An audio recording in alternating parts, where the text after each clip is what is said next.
ছোট ভাই বড় ভাই যে ভাই বলবে বলো, সব ভাইরা আমি মন থেকে সম্মান করি।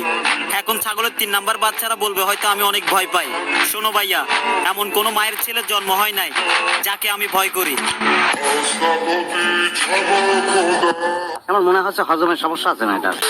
হোয়াট, এটা কি ছিল? যা না তাই বলেই চলে গেল। কোথায় বা এত সাহস পেলো? কোথা থেকেই বা এত অ্যাটিটিউড এলো? অডিয়েন্সে কিভাবে মেনে নিল? দেখি তো কমেন্ট বক্স চেক করে চলো। এখানে একজন কমেন্ট করছে, শাইন অ্যাম্বুলেন্সটা বের কর, রোগীর অবস্থা সিরিয়াস। আসলে কেউ যদি পারো তাড়াতাড়ি করো আটক। আর কেউ কি বলতে পারো রোগীটা কোন হাসপাতাল থেকে পলাতক? চিন্তা না করিয়া মাথায় না চাপ দিয়া চলো করি কমেন্ট বক্স চেক। এর সাথে আরো দেখবে এটা পাগল নাকি ফেক। আসলেই দোষটা পাবনা মেন্টাল হাসপাতালের দারোয়ানদের। তাদের দায়িত্ব অবহেলার জন্য পাগলটা পালিয়ে আসছে। সবাই এখন স্বস্তির নিঃশ্বাস পেল। ও পাবনা থেকে পালিয়ে আসছে অবশেষে জানা গেল। তো চলো আরো কিছু যাওয়ার আগে মরি, ওকে পাবনা পাঠানোর ব্যবস্থা করি। আর তোমরা তো জানোই আমরা যাকে একবার ধরি তার 14 গোষ্ঠী উদ্ধার করে ছাড়ি।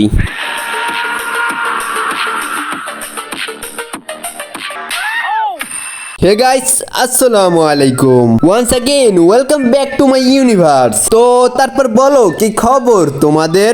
আজকে আমরা পাবনা হাসপাতাল থেকে পলাতক চাঁদপুরে এক পাগলকে দেখতে চলেছি। তো আজারে বকবক করে না করে দেরি, চলো ভিডিওটা শুরু করি। তুমি আমার নাম জানতে পারো কিন্তু স্টোরি না।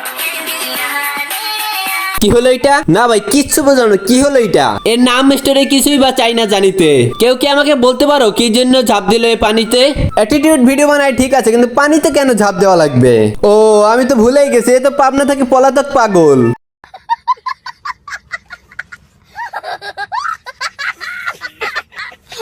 চলো তো দেখি অডিয়েন্স কি বলে। অডিয়েন্সের মনেও কি আমার মতো চিন্তা ভাবনা চলে, নাকি এই ভিডিও দেখে অডিয়েন্সের ব্রেনও গেছে গলে? এখানে একজন কমেন্ট করছে, সুন্দর অভিনয়, আরো এগিয়ে যাও পাবনার দিকে। আসলে এর জন্য রেডি করা উচিত রথ, দেখিয়ে দেওয়া উচিত পাবনার পথ, সাথে দিয়ে দেওয়া উচিত কিছু খাবার। একটা জিনিস লক্ষ্য রাখতে হবে যেন ফেরত না আসে আবার।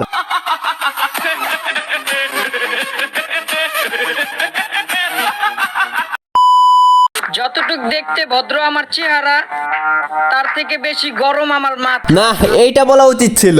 তোমরা আমাকে যতটা পাগল ভাবো আমি তার থেকে বড় পাগল। এত ইশারা দিয়ে বোঝায় আমি পাগল, তাও তোমরা বুঝো না। আমি তো পাবনার পাগলা গারদের 1 নম্বরে সিরিয়াল ছিলাম। সেইখান থেকে কোনো মতে পালাই আমি টিকটকে আসছি। আমি জানি টিকটকের ভিতরে লেম মার্কা কন্টেন্ট দিয়েও ভাইরাল হওয়া যায়, বাট এখানে ফ্লাটিং থেকে শুরু করে শেষরামিও আছে। বাট এখানে পাগল প্রাণীদের অভাব ছিল, তাই আমি পূরণ করে দিলাম। ওফ, কথা বলতে বলতে আবার প্রাণী বলে ফেলছি।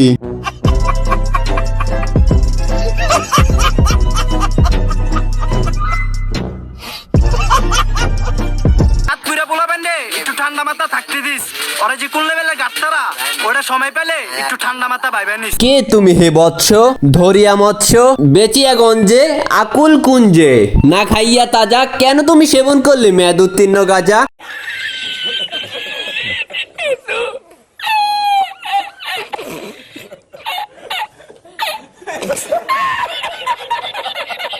একটু ঠান্ডা মাথা ভাইবা নিস। না না, মোটেও না, আমার কোনো ভাবা লাগবেই না। এমনিতেই বুঝে গেছি তুমি কোন লেভেলের ঘাটতারা। কিন্তু আমার একটা কথা, তুমি পিছনে যেইভাবে লাথি দিলা বিল্ডিংটা কি ঠিক আছে?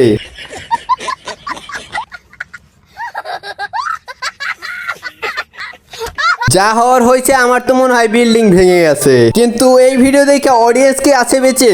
চলো চেক দিয়ে দেখি তো কিছু কমেন্ট। এখানে একজন কমেন্ট করছে, ভুল রাস্তায় ঢুকে পড়ছে, ড্রাইভার গাড়ি ঘুরাও। তার মানে আপনি গাড়িতে থাকা অবস্থায় ভিডিওটা দেখছেন, তাহলে আসলেই আপনার কোনো দোষ নাই, এখানে ড্রাইভারের দোষ। ড্রাইভার ভুল রাস্তায় গাড়ি আনবে কেন?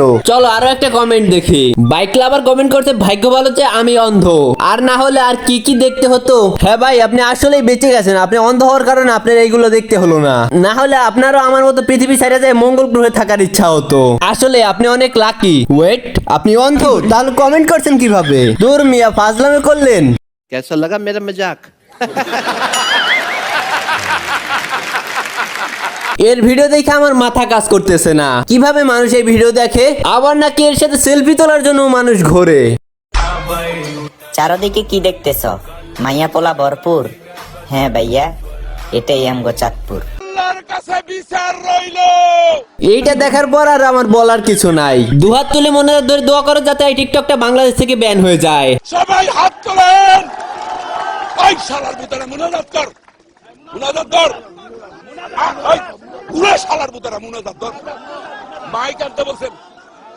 আল্লাহ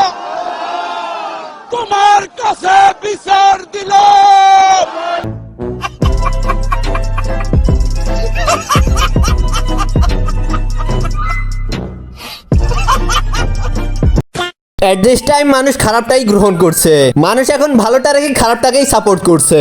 ভাইরাল হওয়ার নেশায় নিজের অবস্থানটাকেই ভুলে যাচ্ছে, নিজেকে সঠিকভাবে রিপ্রেজেন্ট না করে পাগলামি করতেছে। ঠিক আছে, টিকটক শর্ট ফানি ভিডিওর জন্য বানানো হয়েছে, তাই বলে এই সব শর্ট ফানি ভিডিওর জন্য হলেও নিম্নতম একটু কোয়ালিটি তো লাগেই। আমরা সোনার বাংলাদেশে বসবাস করি, যেই সোনার বাংলায় সিদ্দিক চোরও একজন অভিনেতা। যেখানে আমরা শাহবাগীদের বিরুদ্ধে কথা বলি, তার জন্য সাইবার ক্রাইম থেকে ওয়ার্নিং চলে আসে। সো স্যাড, মানুষ ভালোটাকে রেখে খারাপটাকে বেশি গ্রহণ করতেছে। যেই বাংলাদেশে অন্যায়ের পক্ষে উকিল পাওয়া যায়, সেই বাংলাদেশের কথা আর কি বলবো। এরকম চলতে থাকলে প্রতিবাদীরাও আস্তে আস্তে হারিয়ে যাবে।